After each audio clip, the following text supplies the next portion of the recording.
in a desolate corner of the city, right across from the crumbling remains of an old, abandoned hospital, a new restaurant has appeared in a narrow alleyway. It is called The Last Dinner. From the outside, it looks grand and majestic, but there is something deeply unsettling about it. It only opens after midnight and vanishes before the first light of dawn. Arif, a thrill-seeking food blogger, is obsessed with finding the strange and the macabre. When he heard rumors that the head chef was once an undertaker at the neighboring hospital's morgue, his curiosity turned into an obsession. Camera in hand, he arrived at the location alone in the dead of night. The heavy wooden doors creaked open without a touch. As Arif stepped inside, a pungent odor hit him. Was it the sweet scent of expensive incense, or a desperate attempt to mask the smell of decaying flesh? He couldn't tell. The hall was windowless, lit only by flickering oil lamps that cast long, dancing shadows against the walls. Suddenly, a waiter emerged from a dark corner. His skin was a ghastly, translucent white, with deep, sunken pits beneath his eyes. Without a word, he led Arif to a table in the farthest corner. The table was made of cold gray stone. Arif noticed with a shudder that it was shaped exactly like an autopsy slab used for corpses. Trying to laugh off his unease, he said, "The theme is quite unique. May I have the menu?" The waiter flashed a cold, unsettling smile, revealing unnaturally yellow teeth. He whispered, "We don't need menus here.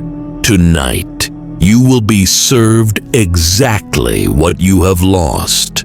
Arif felt a chill run down his spine.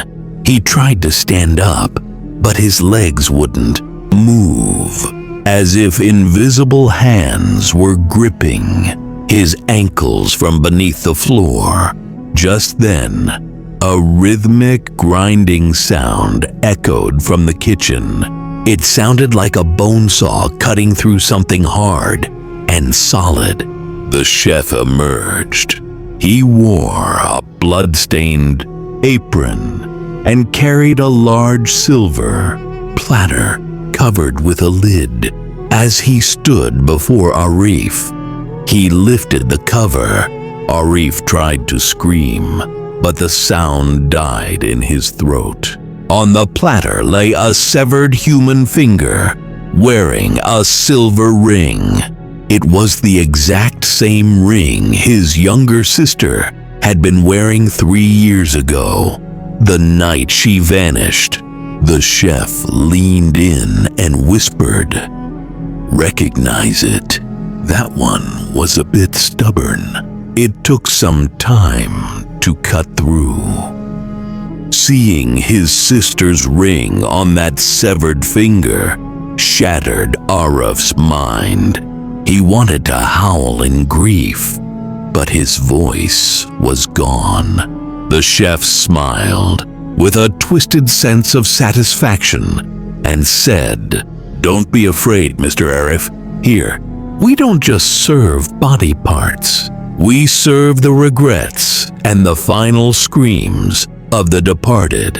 You've made many vlogs. Tonight, why don't you taste our special?"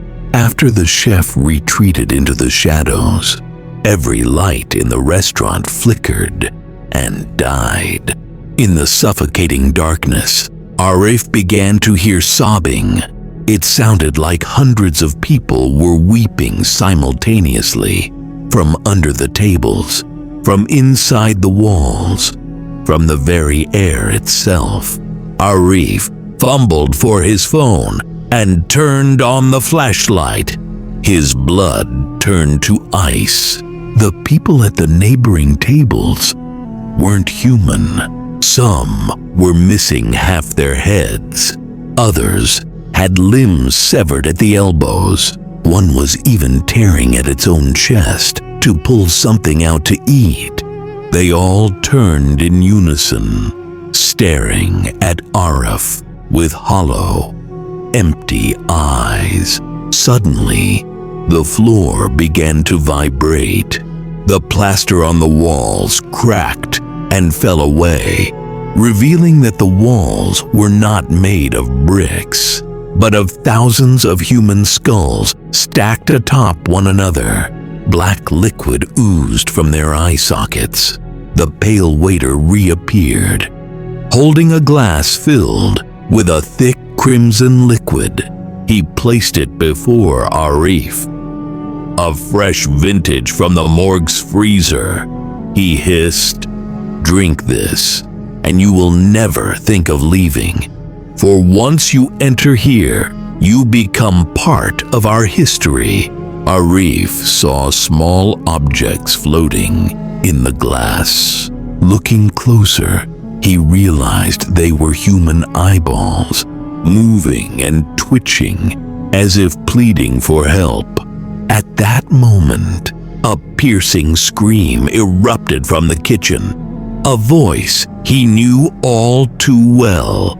It was his sister. Desperation overriding his fear, Arif broke free and bolted toward the kitchen. He kicked the door open, but he wasn't prepared for what lay inside. The kitchen was an exact replica of the old hospital's morgue. Cold steel tables lined the room, and countless human bodies hung from hooks on the ceiling like carcasses in a slaughterhouse. The moment Arif stepped inside, the door slammed shut behind him. The temperature was below freezing. His breath came out in thick white plumes. In the center of the room, a body lay on a table, covered by a white sheet. The chef stood there, sharpening a massive cleaver. The screeching sound of metal on metal was deafening.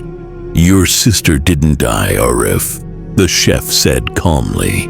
"She has been our guest of honor for 3 years. But today, her time is up. Tonight, you are the main course, and she is the witness."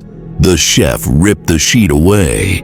Arif's sister lay there, her eyes sewn shut with thick black thread. She was alive, but parts of her flesh had been meticulously carved away. She whimpered, her voice a faint, broken rasp. "Brother, run. They aren't human. They are demons." Arif lunged toward her, but the waiters seized him from behind. Their grip was as cold as ice and as hard as stone. The chef pressed the tip of the cleaver against Arif's chest. Suddenly, the clock struck 3 a.m. The lights flared with blinding intensity, but the scene transformed. The restaurant was gone. Arif found himself standing in the middle of the literal ruins of the old hospital morgue, surrounded by rusted stretchers and thick dust. But the chef and the waiters were still there. Their skin was melting away, revealing charred bone and rotting sinew. They were the vengeful spirits of the morgue, trapped for eternity. The chef let out a demonic laugh. "You thought this was just a story? No, Arif. This restaurant only manifests when we find fresh prey. We gave your sister 3 years. I wonder How long will you last? The corpses on the floor began to twitch and crawl toward him, their jagged nails scratching against the floorboards. The chef raised his cleaver for the final blow. Suddenly, the distant sound of the morning call to prayer, Adhan, echoed through the ruins. At the sound, the spirits shrieked in agony. Their forms began to dissolve into black smoke. Arif collapsed into unconsciousness. The next morning, the police found him lying on the floor of the abandoned morgue. His body was covered in deep scratches and bite marks. Strangely, clutched tightly in his fist was an old silver ring. Investigation revealed the ring belonged to a girl who had gone missing 3 years ago. However, the most terrifying part came later. The CCTV footage from Arif's own camera showed him standing alone in the empty, dusty ruins all night, talking to shadows, screaming at the walls, and violently clawing at his own skin. Arif never recovered.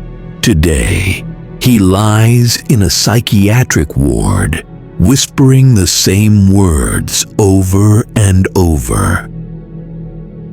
The chef said he'll call me again. The dinner isn't over yet.